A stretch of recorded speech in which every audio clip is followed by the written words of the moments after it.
کبھی کبھی سب سے زیادہ خوفناک چیزیں وہی ہوتی ہیں جو ہم اپنے پڑوس میں دیکھتے ہیں۔ یہ کہانی ہے ایک ایسے شخص کی جو بار بار رات کو پڑوس کے خالی گھر سے کھڑکی پر ہلکی سی دستک سنتا تھا، اور ایک دن اس نے سچ میں دیکھ لیا، وہ سچ جو آج تک اس کے ذہن سے نہیں نکلا۔ السلام علیکم، امید کرتی ہوں کہ آپ سب خیریت سے ہوں گے۔ جو جہاں سے سن رہے ہیں، اللہ پاک سب کو اپنی حفظ و امان میں رکھیں، آسانیاں بانٹنے اور آسانی کرنے کی توفیق عطا فرمائے۔ کہانی اچھی لگے تو کائنڈلی اس کو لائک اینڈ سبسکرائب کر دیں۔ گمنام نگر سے ایک گمنام کہانی۔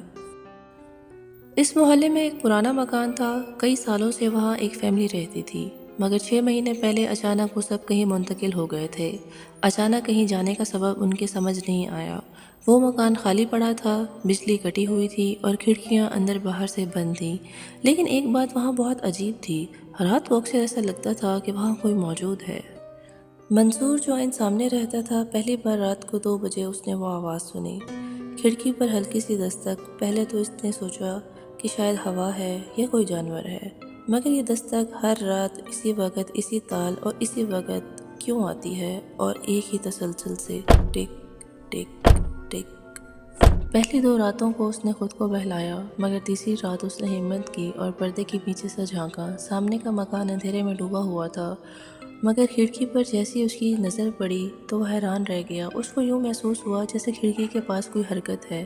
اس نے غور سے دیکھنے کی کوشش کی، مگر اس کو کچھ دکھائی نہ دیا، لیکن دستک کی آواز اسے پھر بھی ساتھ ساتھ آ رہی تھی۔ چوتھی رات اس نے فیصلہ کیا کہ وہ قریب جا کے دیکھے گا کہ وہاں کیا ہے۔ وہ ہاتھ میں ٹارچ لیے آہستہ آہستہ خالی مکان کے قریب پہنچا۔ سب کھڑکیاں اندر باہر سے بند تھیں اور ان پہ مٹی جمی ہوئی تھی، مگر عین بیچ والی کھڑکی پر اندر سے ہلکی ہلکی سی اس کو دستک کی آواز آئی، جیسے کوئی بند ہاتھ بار بار شیشے سے ٹکرا رہا ہو۔ منصور نے سانس روکی اور شیشے میں جھانکنے کی کوشش کی۔ اس نے جو منظر دیکھا وہ اس کو خون جما دینے کے لیے کافی تھا۔ اندر اندھیرے سے ایک سایہ نما سا ہاتھ جو بار بار کھڑکی کی طرف آ رہا تھا اس نے دیکھا، جو کہ اس کو واضح طور پہ نظر آ رہا تھا، اور وہی ہاتھ آہستہ آہستہ دستک دے رہا تھا۔ نہ وہاں کوئی چہرہ تھا اور نہ ہی وہاں کوئی جسم تھا۔ منصور کے پیر جیسے زمین میں دھس گئے ہو۔ اگلے لمحے اس کو سمجھ نہیں آئی کہ وہ کیا کرے۔ وہ دوڑتا ہوا بغیر دیکھے کہ میں کس طرف جا رہا ہوں اپنے گھر کی طرف لوٹا، اور زور سے اس نے دروازہ بند کر دیا۔ دل پہ ہاتھ رکھ کر بیٹھ گیا۔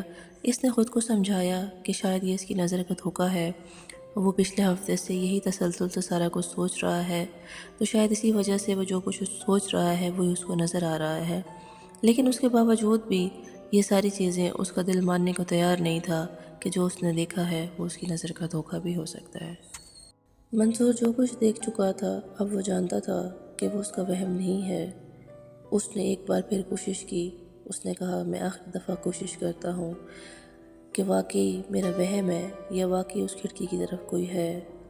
رات وہی 2 بجے کے قریب جب اس کو محسوس ہوا کہ وہاں سے پھر سے آواز آ رہی ہے، وہ گیا، اور اب کی بار وہ دیکھتا ہے کہ وہاں صرف وہ ہاتھ نہیں تھا، اندر کھڑا ہوا پورا ایک وجود تھا، لمبا دھندلا سایہ جس کا کوئی چہرہ نہیں تھا، لیکن ایک سائے کی طرح پورا وجود تھا۔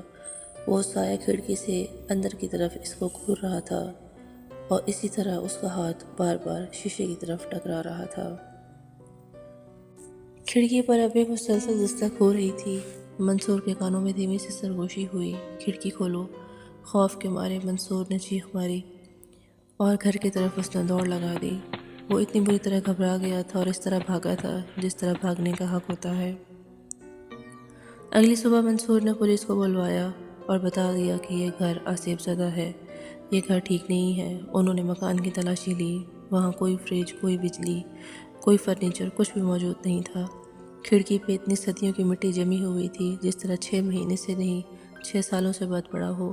پولیس نے یہی کہا کہ یہ تمہارا وہم ہے، یہاں کچھ نہیں ہے، لیکن منصور جانتا تھا کہ وہ اس کا وہم نہیں تھا۔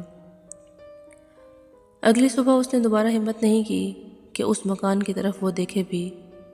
اس نے وہ گھر، وہ گلی، وہ محلہ ہمیشہ کے لیے چھوڑ دیا۔ کوئی نہیں جانتا تھا کہ منصور کہاں گیا ہے۔ اس نے اونے پونے اپنا وہ گھر بیچ دیا اور ہمیشہ کے لیے وہاں سے چلا گیا۔ اور وہ یہی کہتا تھا کہ میں اس محلے میں، اس جگہ میں، اس گلی میں اب نہیں رہ سکتا۔